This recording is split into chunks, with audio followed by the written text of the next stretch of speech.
Carta desde un país tomado. Amanece y estoy reescribiendo otra vez. Es verdad lo que decías, Luis. Así como me pongo a escribir, te voy comprendiendo mejor. Es verdad que cuando uno hace estas cosas y quiere que le salgan bien, se puede pasar toda la noche frente al monitor. Y mira, ya voy por la quinta reescritura y sigo pensando que en esta carta no cabe todo lo que tengo que decirte, que si logro meterlo quedará revuelto, y yo quiero que quede lindo, que mientras lees esto sonrías y te acuerdes de mí y digas mi nombre bajito, así como yo repito tu nombre cada vez que termino de leer esta carta y la vuelvo a empezar. Recuerdo que tú también amanecías escribiendo y yo te decía que vinieras a la cama y apagaras la computadora porque el ruido de su ventilador no me dejaba dormir, y cuando lo hacías la casa quedaba en silencio, pero ese silencio tan pesado tampoco me dejaba descansar. Entonces llegabas a la cama con toda la intención de dormir y yo no te dejaba. Comenzaba a molestarte, a jugar con tu cabello, a morderte, e invariablemente acabábamos haciendo el amor. Ahora que te has ido, eso ya no se puede.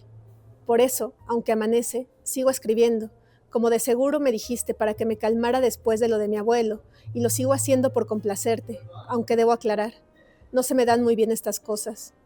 No entiendo por qué quieres que escriba toda esta perorata cuando podríamos hablarnos por teléfono, hacer una videollamada, pero no. Tanta tecnología y tú con tus cosas antiguas, de viejo, siempre actúas como un viejo. Y bueno, sé que me dices que te escriba para entretenerme ahora que he vuelto a casa de mis padres y ellos no me dejan salir.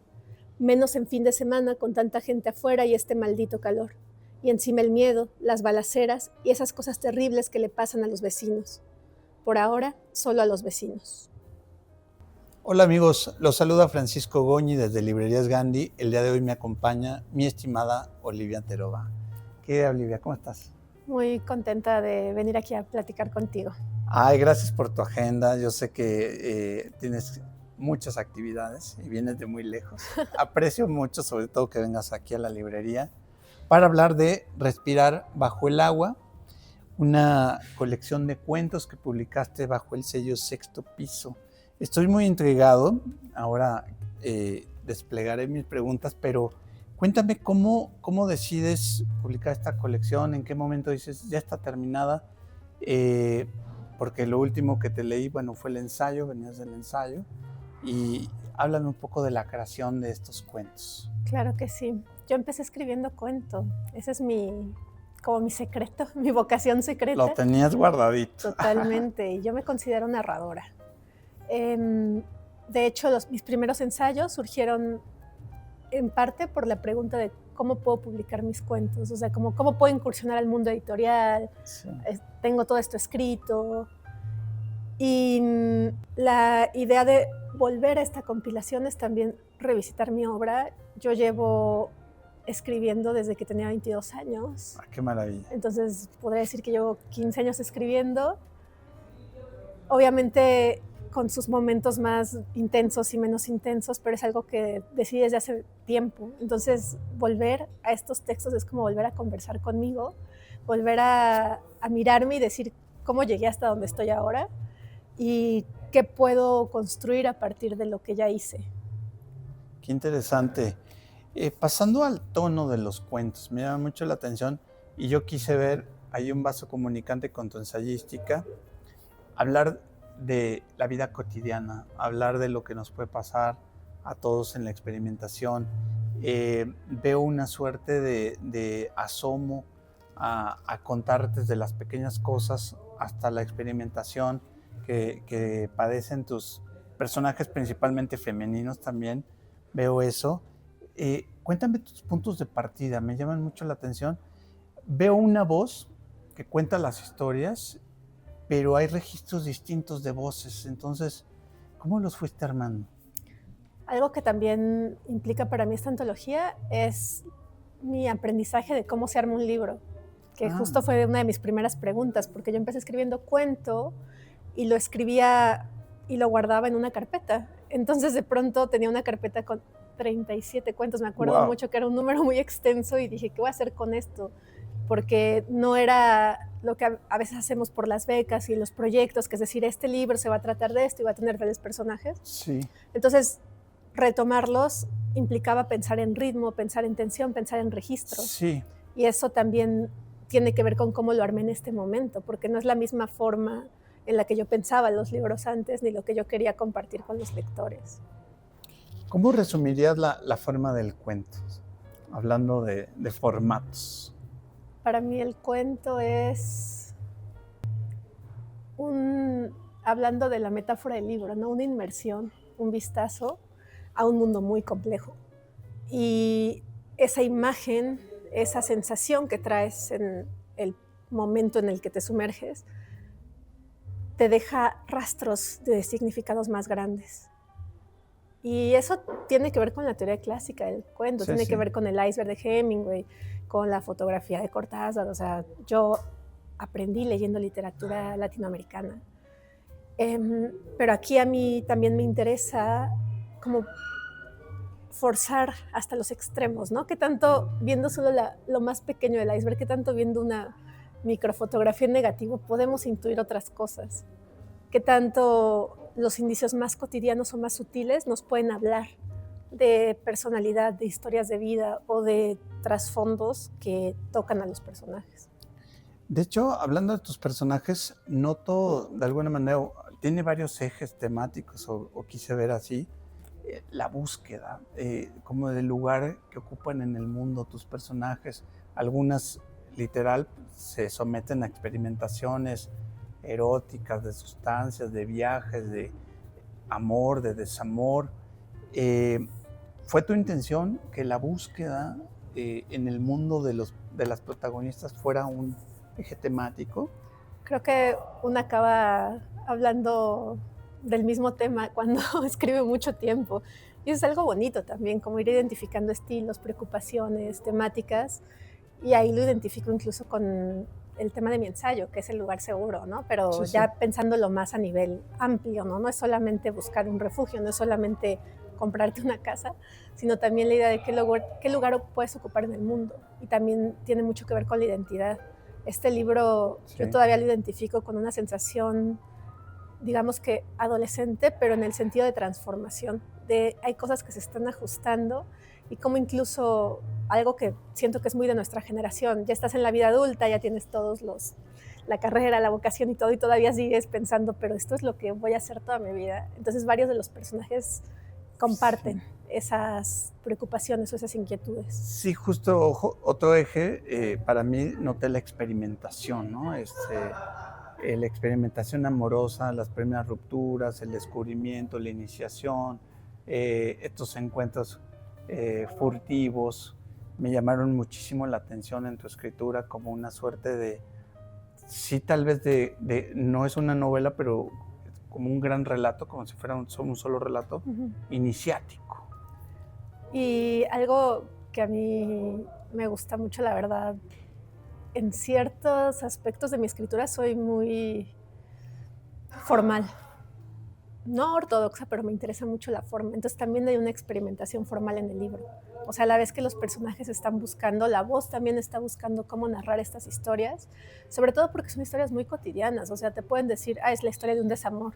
Sí. ¿Cómo vas a contar la historia de un desamor? No se ha contado 1000 veces y ahí es donde a mí me gusta ponerme a jugar con la forma. Justo te iba a preguntar por eso, porque me dio la misma sensación de leer tus ensayos, que parece tan accesible, que parece sencillo, pero se ve que hay mucho artilugio detrás, mucho taller de escritura detrás, como para llegar al primer plano en apariencia sencillo y que el lector conecte, porque se lee muy rápido también, agarras un ritmo muy rápido en la lectura, pero siento que hay demasiado trabajo de atrás, ¿no?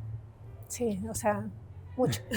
Sí, hiciste muchos borradores. Trabajo. La otra vez un colega me dijo, se ve que has borrado mucho.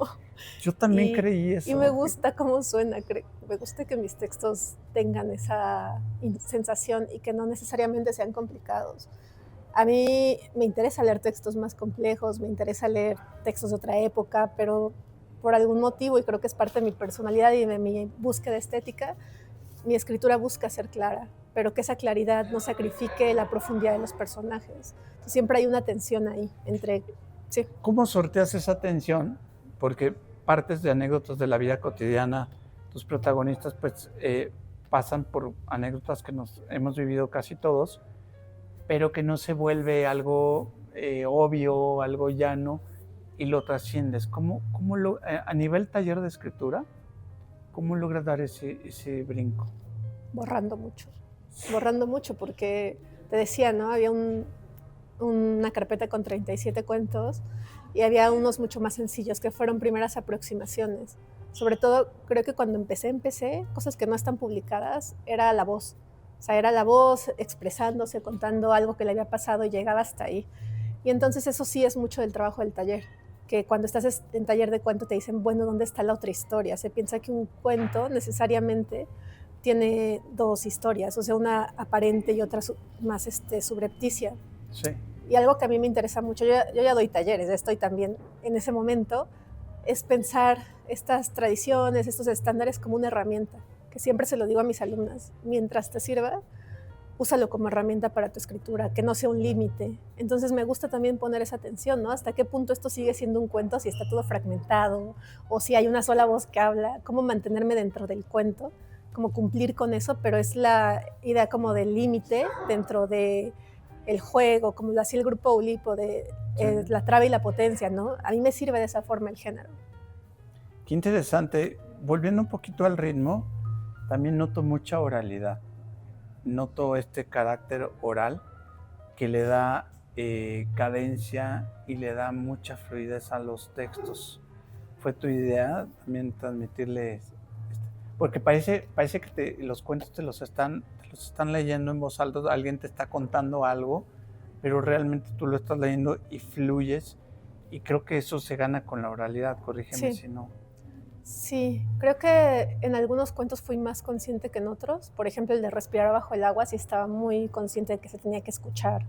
También al ser un texto que tiene pocos cortes de párrafo, el ritmo es muy importante para no perderse. Y por otro lado hay otros cuentos donde no diría que surgió natural, pero a mí me gusta mucho leer diarios, me gusta mucho escribir diario, entonces de pronto esa voz se iba imbricando en la historia. No hay un cuento que es una carta, y también me encanta mandar cartas, ¿no? Entonces tal vez estaba pensando más en el formato carta, que de por sí trae ese tono. Hablando del cuento que le da título al libro, ¿qué quisiste retratar a nivel simbólico con el agua? Porque además, bueno, hay que chulear la portada. Está hermoso. De Apolo, un gran artista. ¿Tiene nombre esta portada, por cierto?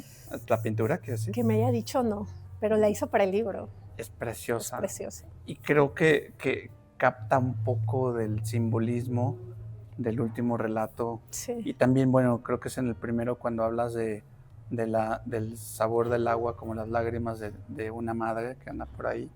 ¿Y qué quisiste expresar con el agua? Yo empecé, bueno, leí muchas cosas cuando empecé, pero uno de los libros que me fascina son Las Mil y Una Noches. Claro. Que llegué a él como, algún día lo vi en la biblioteca de mi abuelo, pero también por Borges regresé con otras ideas, ¿no?